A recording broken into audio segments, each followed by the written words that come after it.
जय हिंद एवरीवन। ये हमारी लास्ट वीडियो होगी क्लास 11th हिस्ट्री एनसीईआरटी की, और ये पार्ट 11 है हमारी वीडियो का। तो इस वीडियो में हम अपना चैप्टर पूरा खत्म कर लेंगे और ये हमारा चैप्टर 7 की लास्ट वीडियो होगी, मतलब इस सेशन की लास्ट वीडियो होगी। तो चलिए शुरू करते हैं। आप, हाँ, शुरू करने से पहले अगर आपको नोट्स चाहिए तो आप मुझे व्हाट्सएप पे मैसेज कर सकते हैं। ठीक है, व्हाट्सएप लिंक मैंने डिस्क्रिप्शन में डाल रखी है, या फिर आप मुझे टेलीग्राम का जो ग्रुप है वहां पे भी मैंने इनके नोट्स की पीडीएफ अपलोड कर रखी है, वहां जाके भी उन पीडीएफ को डाउनलोड कर सकते हैं। चलिए शुरू करते हैं। Korean democracy and IMF crisis. अब हुआ क्या कि कोरिया में डेमोक्रेसी की बातचीत चल रही थी। हमने ऊपर जैसे हम पिछली वीडियोस में देख के आए थे कि कैसे कई सारे मूवमेंट्स हुए, कई सारी मिलिट्री जो कूप थी, इलेक्शन हुआ, फिर उस एक नया कॉन्स्टिट्यूशन आया था, यूसिन कॉन्स्टिट्यूशन, लोगों ने उसके अगेंस्ट प्रोटेस्ट किया। तो अब क्या होता है कि कोरिया एक डेमोक्रेसी की राह पे जाना चाहता, ये तो हम देखते हुए आ रहे हैं। बट ये आईएमएफ क्या है? अब आप पहले देखो, आगे पढ़ने से पहले मैं आपको बता दूं, दो चीज होती है जो लोन देती है कंट्रीज को, एक होती है वर्ल्ड बैंक, एक होती है आईएमएफ। वर्ल्ड बैंक एक टाइप से क्या है, आप जैसे किसी बैंक के पास जा रहे हो, आप नॉर्मल, आपको मतलब 10-20 हजार रुपए चाहिए, आप बैंक के पास गए, उनने बोला कि हम 5% इंटरेस्ट रेट पे आपको ये मान लो 10,000 रुपए दे देंगे। बट अगर आप किसी लोकल लैंडलॉर्ड के पास जाओगे या किसी लोकल ठेकेदार के पास जाओगे और कहोगे कि सर मुझे ना 10,000 रुपए की जरूरत है, वो आपको 10,000 रुपए दे तो देगा, बट उसकी कुछ टर्म एंड कंडीशंस होंगी, जिन टर्म एंड कंडीशन को आपको फॉलो करना पड़ेगा। बेशक वो इंटरेस्ट रेट ज्यादा चार्ज कर सकते हैं, बैंक ने 10% चार्ज किया तो जो नॉर्मल जो ठेकेदार है क्या पता अपन 10% चार्ज करे। तो ये चीजें डिफरेंशिएशन होते हैं आईएमएफ और वर्ल्ड बैंक की। दोनों कंट्रियों को लोन बांटते हैं, बट वर्ल्ड बैंक की थोड़ी जो कंडीशन होती है वो थोड़ी लेस हार्श होती है और आईएमएफ की ज्यादा हार्श होती है। उन्हें वो कहते हैं कि आपको अगर हम पैसे देंगे तो हमारी टर्म एंड कंडीशन पे चलना पड़ेगा, और वर्ल्ड बैंक का कुछ ऐसा लेन देन नहीं होता है। तो ऐसी क्या मजबूरी मजबूरी आनी पड़ी जो कोरिया को आईएमएफ के पास जाना पड़ा? देखिए, as per the new constitution, जब यूसिन कॉन्स्टिट्यूशन हटा था, एक नया कॉन्स्टिट्यूशन आया था। The first direct election held in 1971, पहला डायरेक्ट इलेक्शन 1971 के बाद कब हुआ? दिसंबर 1987 में। Due to the opposition party failure to unite, a fellow military leader Chun's military faction Roh Tae woo was elected. अब हुआ कि जब इलेक्शन हो रहे थे, एक साइड तो थी ऑपोजिशन पार्टीज, उनने कहा हम सबके सब यूनाइट हो जाते हैं और हमारे पास अच्छी खासी क्या आ जाएगी, मेजोरिटी आ जाएगी। जब मेजोरिटी आएगी तो ये जो चुन की जो पार्टी है, ठीक है, जो मिलिट्री वाली पार्टी है, ये हार जाएगी। बट ऑपोजिशन पार्टी ने मेजोरिटी लेने में क्या कर दिया, वो दिक्कत आ गई, उनने क्या किया, मेजोरिटी ले नहीं पाई। ठीक है, एक अपने आप एक ग्रुप नहीं बना पाई। इसकी वजह से क्या हुआ, जो चुन की जो पार्टी थी उसका एक लीडर था जिसका नाम क्या था, रो ताए वो क्या हो गया, इलेक्ट हो गया as a president. However Korean continued along the path of modernisation, but Korea जो था वो मॉडर्नाइजेशन और डेमोक्रेसी की राह पे चलता रहा। इन 1990, a long time opposition leader Kim Yong Sam comprised with Raw Party to create a large ruling party। अब क्या हुआ कि एक 1990 में क्या हुआ, एक बंदा उठा जिसका नाम क्या था, किम। उसने किस पार्टी के साथ टाइप किया, रॉ पार्टी के साथ, रॉस पार्टी के साथ टाइप कर लिया। ठीक है, रॉ पार्टी, ये देखो, ये ना किम ताय रॉ तायवू, ठीक है, जिसने प्रेसिडेंट बना था। तो किम और रॉ दोनों क्या हो गए, एक पार्टी ने कंबाइन किया और अपनी एक रूलिंग पार्टी बना दी। उन दोनों ने मिलकर एक नई पार्टी बनाई। इट्स जस्ट लाइक कि चलो छोड़ो, इंडियन पॉलिटिक्स पे बात नहीं। इन दिसंबर 1992 में क्या हुआ, Kim a civilian was elected the president after the decades of military rule. अब जो किम ने रॉ के साथ जो पार्टी की गठबंधन की सरकार बनाई थी, तो जब अगला इलेक्शन हुआ तो ये पार्टी जीत गई, तो किम क्या बन गया, प्रेसिडेंट बन गया था। कहाँ का, कोरिया का। ये पहली बार था कि जब मिलिट्री रूलर के अलावा कोई सिविलियन बंदा जो है वो प्रेसिडेंट बन के उठा था। With his election and the consequent dissolution of authoritarian military rule under democracy was forward march। अब यहाँ पे हम देखते हैं कि जो मिलिट्री रूल था, मिलिट्री पावर था, उसे एबॉलिश करने की, जितनी भी जगह पे जहाँ पे भी मिलिट्री अपनी पावर दिखाई थी उसे एबॉलिश करने की बात हुई थी। और क्या बात हुई थी कि हमें डेमोक्रेसी को आगे बढ़ाना है। Democracy made it forward March. Under export-driven policy of new administration, several companies grew to global prominence, which continued until the early 90s। अब क्या था, जो कोरिया की पॉलिसी क्या थी, एक्सपोर्ट ड्रिवन, कि हम एक्सपोर्ट पे ज्यादा से ज्यादा फोकस करेंगे। तो इसकी वजह से क्या हुआ, उसके हम देखते हैं कि जो कंपनी थी उनने एक अच्छा खासा प्रॉफिट या एक अच्छी खासी अपनी इमेज ग्लोबल लेवल पे बना ली थी 1990s में। 1990s मतलब कि 1990 से लेके 1999 तक, इसके बीच की बात हो रही है। With government support, Korea conglomerates invested in capital investment intensive heavy and chemical industries as well as electronic industries while government continued to focus on building industrial and social infrastructure। अब हुआ क्या, जो गवर्नमेंट, जो Korea के जो conglomerates थे, conglomerates कौन होते हैं, जो बिजनेसमैन होते हैं, ठीक है, बिजनेस मैन जो होते हैं, उनने किस में इन्वेस्ट करना शुरू किया था, उनने अपनी हैवी और केमिकल इंडस्ट्रीज में इन्वेस्टमेंट करना शुरू कर दिया था, इलेक्ट्रॉनिक इंडस्ट्रीज में भी अपने पैसे लगाने शुरू कर दिए थे। बट गवर्नमेंट क्या करी थी, गवर्नमेंट जो उनके लिए इंफ्रास्ट्रक्चर है, बिल्डिंग्स है, ठीक है, सोशल इंफ्रास्ट्रक्चर से पार्क, मॉन्यूमेंट्स, मॉल, इन सबको बनाने में मदद कर रही थी इस टाइम के दौरान।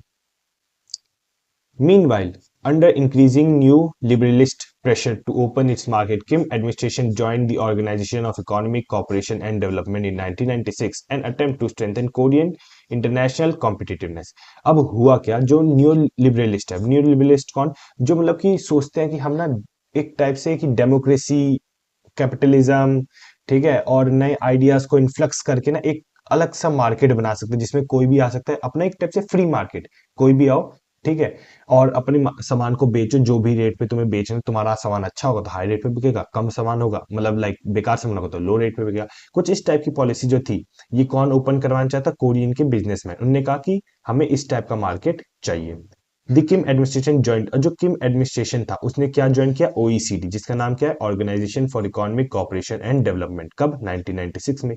अब ये ओईसीडी का काम क्या था कि जो कोरिया में जो इंटरनेशनल मार्केट है, जो कोरिया के इंटरनेशनल कॉम्पिटिटर्स है, मतलब अगर आप कोरिया में देखोगे सैमसंग, ठीक है, आपने सुना होगा ये फोन के बारे में, ठीक है, सैमसंग का फोन कहाँ बना था, कोरिया में बना था।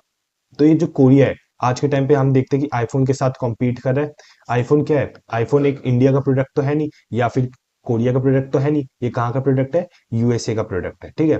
तो अब हम ये देखते हैं कि जो कोरियन मार्केट है वो इंटरनेशनल चीजों के साथ कॉम्पीट करती हुई हमें देखने को मिलती है, कि कोरिया का एक इंटरनेशनल स्टैंड अप होगी, कि उनके जो प्रोडक्ट्स है वो इंटरनेशनल पॉलिसीज के साथ, इंटरनेशनल गाइडलाइंस के साथ मिलते जुलते हो।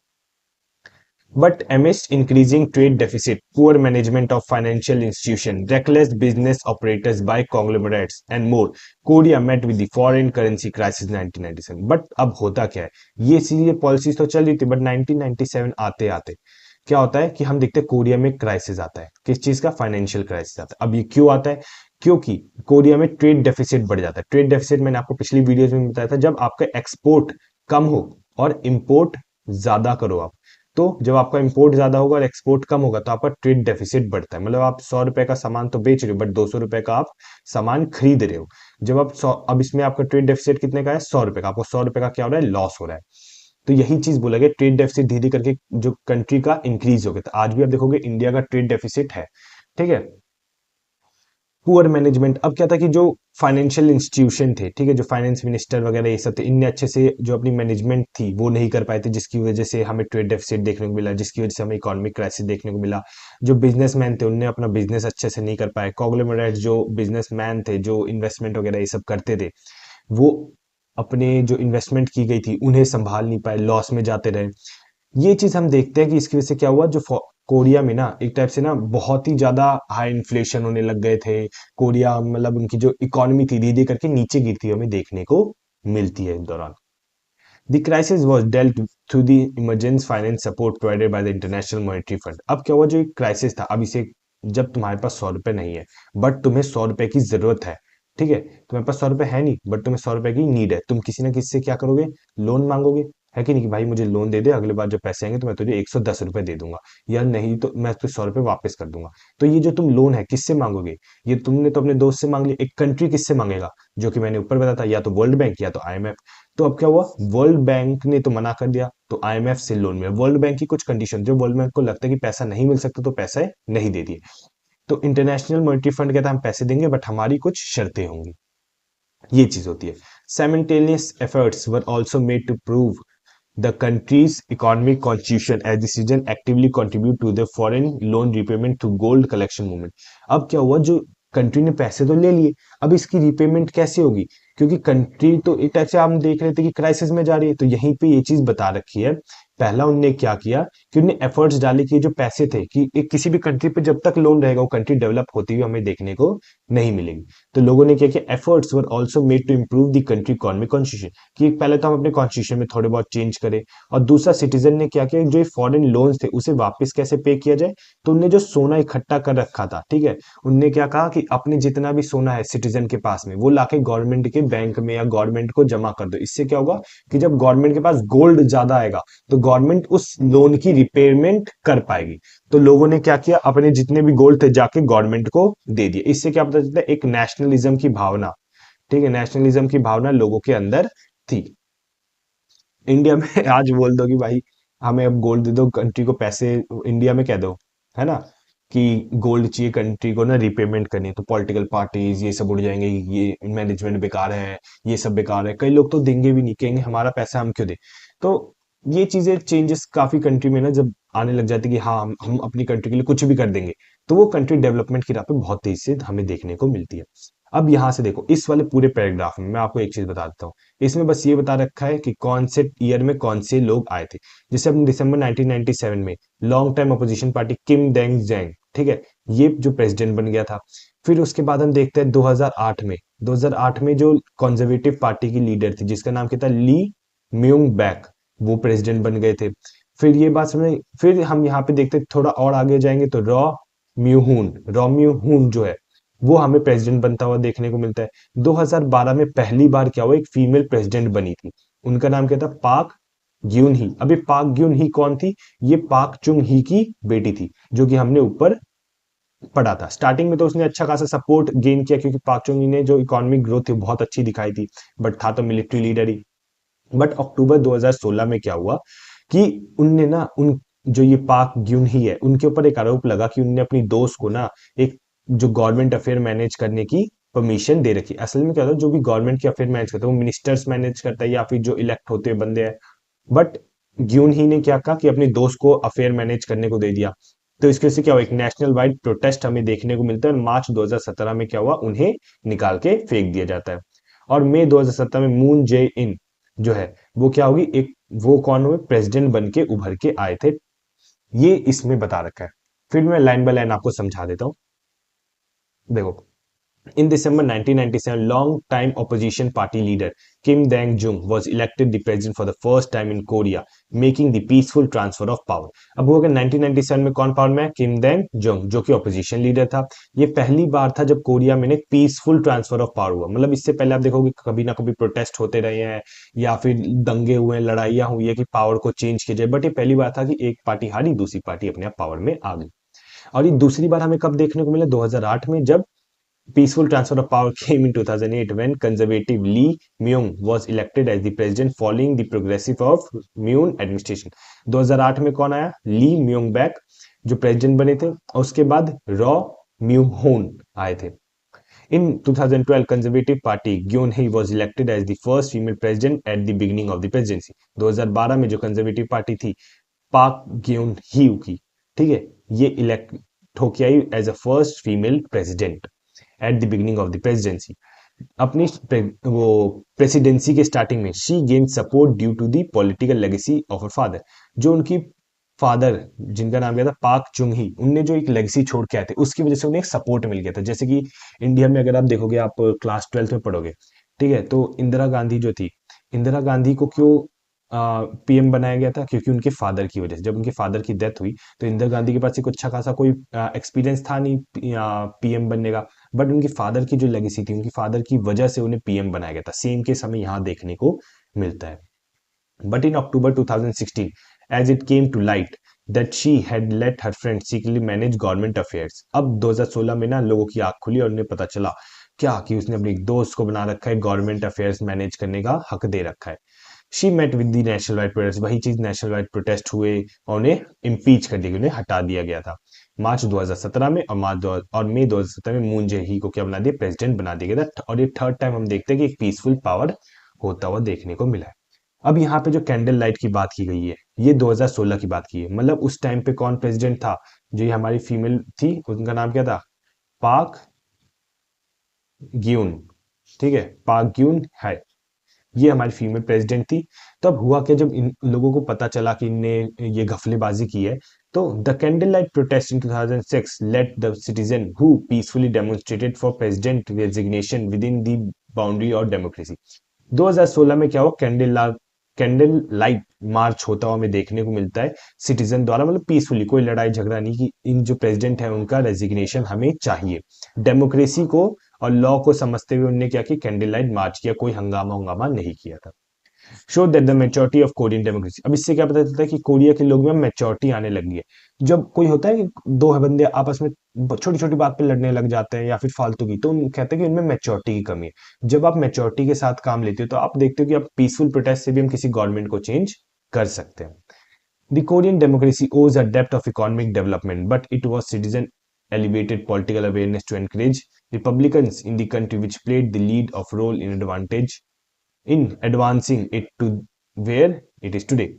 अब यहाँ पे एक चीज बोली गई है कि कोरिया तो अपने हिसाब से डेमोक्रेसी की राह पे चल रहा था। कोरिया ने हर वो स्टैंड लिया जिससे कोरिया ये मान सके कि कोरिया एक डेवलपमेंट की राह पे जा रहा है। ठीक है, कोरिया में हम देखेंगे जो इकोनॉमिक ग्रोथ थी, ठीक है, इकोनॉमिक ग्रोथ जो थी यहाँ पे लिखा भी है, ठीक है, इकोनॉमिक डेवलपमेंट, जो इकोनॉमिक ग्रोथ थी उसने एक रास्ता दिखाया था कि कैसे हम डेमोक्रेसी को पा सकते हैं, डेमोक्रेसी कितनी सही चीज है, ये बात यहाँ पे बोली गई थी। और क्या बोला गया है यहाँ पे, और बोला गया कि लोगों ने ना अब लाइक ये नहीं सोचा कि हमारा क्या फायदा, लोगों ने सोचा कि कंट्री का क्या फायदा है। जो लोगों में जो पॉलिटिकल अवेयरनेस आ रही थी, इसकी वजह से भी जो कोरिया था वो एक डेमोक्रेसी की राह पे हमें जाता हुआ देखने को मिला था। ये बात खत्म हुई।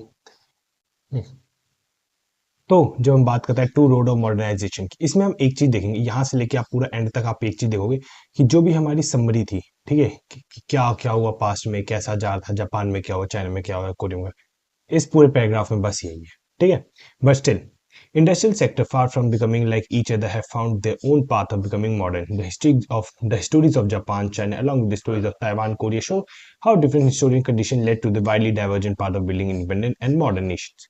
इसमें एक चीज सिंपल सी बोल रखी है, देखो कि आपकी पांचों उंगलियां सेम नहीं होती है कि नहीं, सब में कुछ ना कुछ चेंजेस होता है।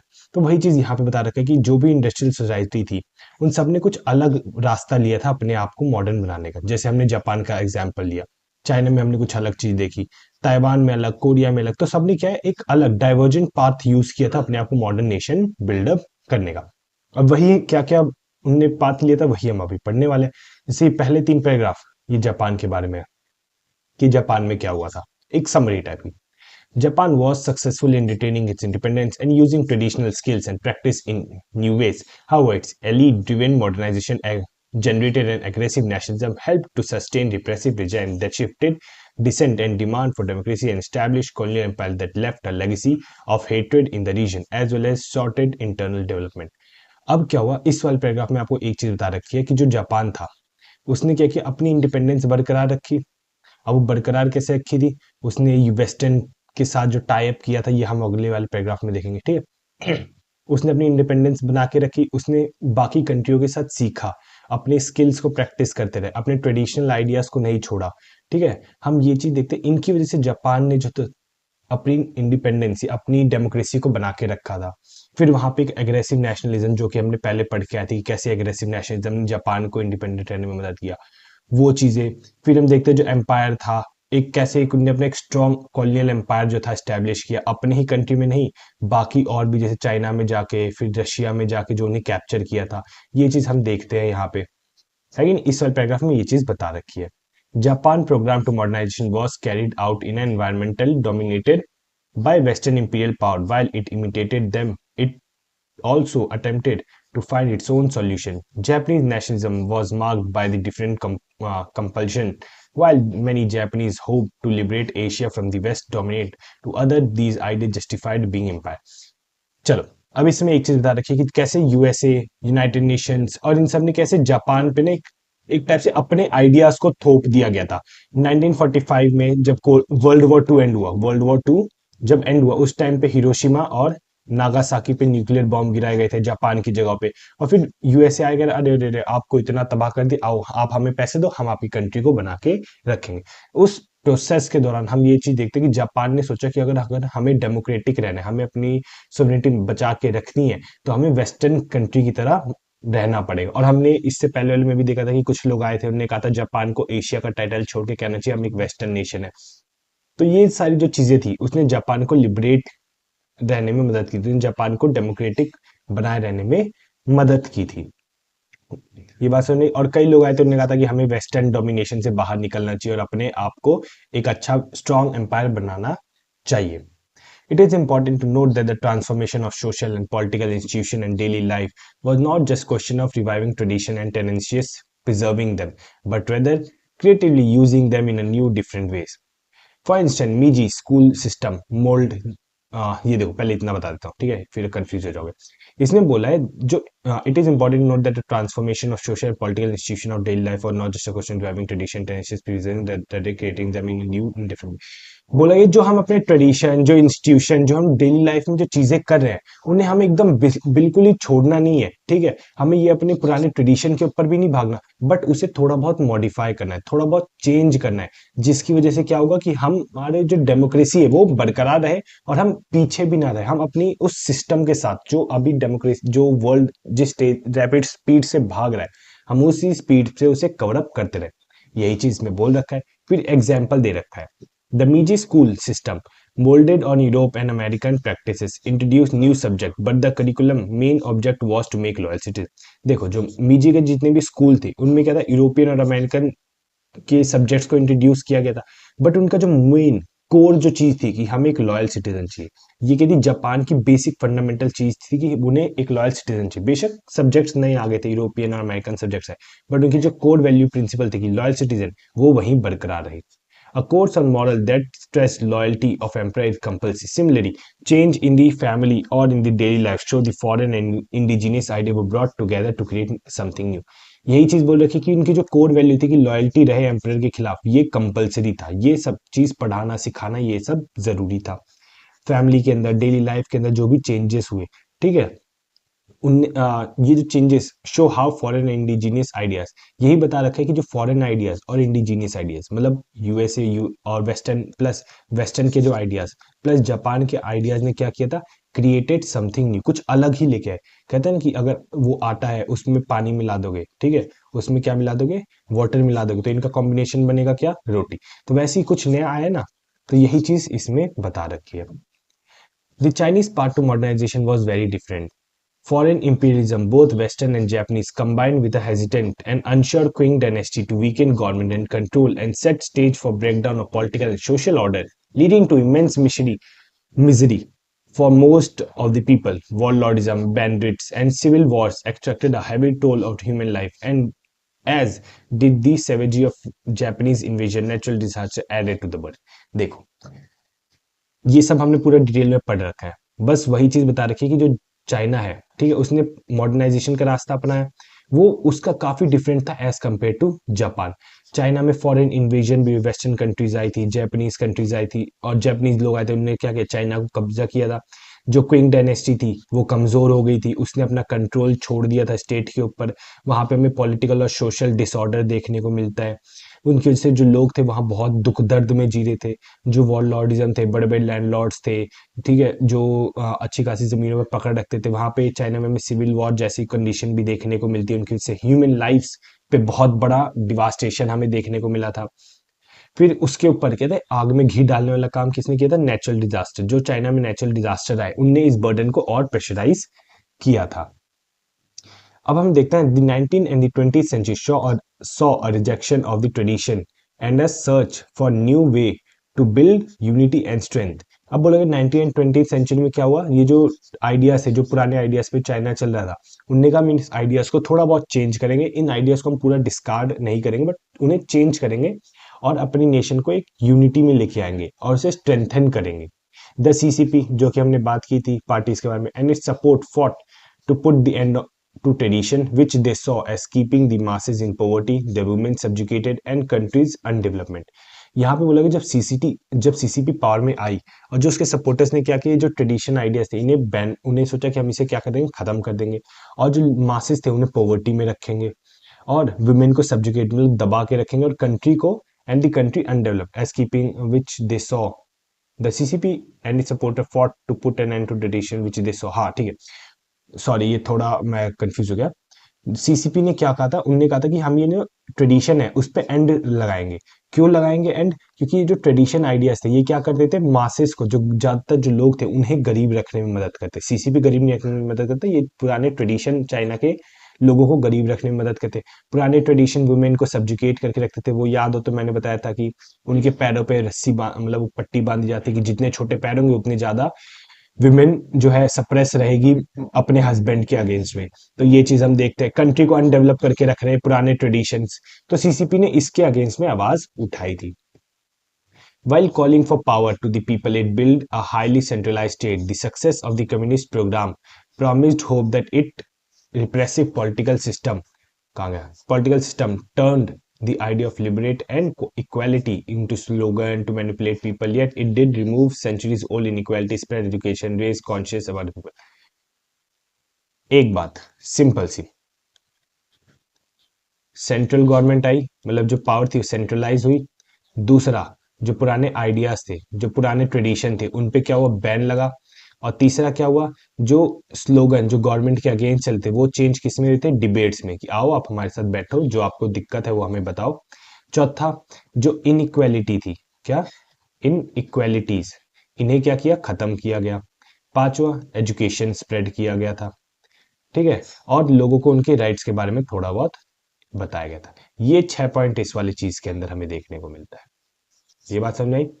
आगे, the party has now carried out market reforms and has been successful in making China's economically powerful, but it political system continues to tightly control। बोला गया जो पार्टी थी उसने क्या किया, मार्केट में काफी सारे रिफॉर्म्स किए, जो भी मतलब कि कौन कितना इन्वेस्ट कर सकता है, क्या इन्वेस्ट कर सकता है, कैसे इन्वेस्ट कर सकता है, इन सब में चेंजेस लाने की कोशिश की। ये एक सक्सेस साबित हुई थी चाइना को इकोनॉमिकल पावरफुल बनाने के लिए। बट जो इसकी पॉलिटिकल सिस्टम था, ठीक है, जो एक सिंगल पार्टी, आज भी देखोगे चाइना में वन सिंगल पार्टी का रूल है, उसने क्या है, लोगों पे एक अपनी हुकूमत जमा के रखी, लोगों पे अपनी ग्रिप अभी भी बना के रखी हुई थी।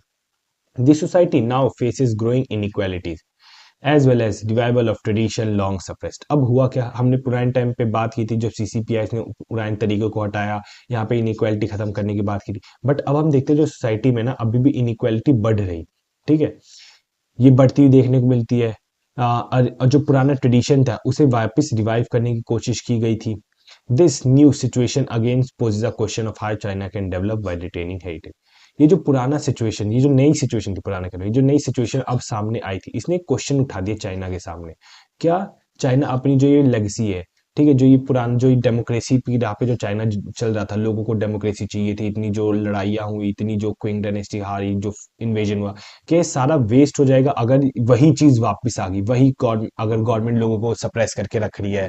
तो ये सारे क्वेश्चन अभी भी चल रहे हैं चाइना की तरफ। आज भी देखोगे चाइना की जो है, उनके में फ्री स्पीच नहीं है।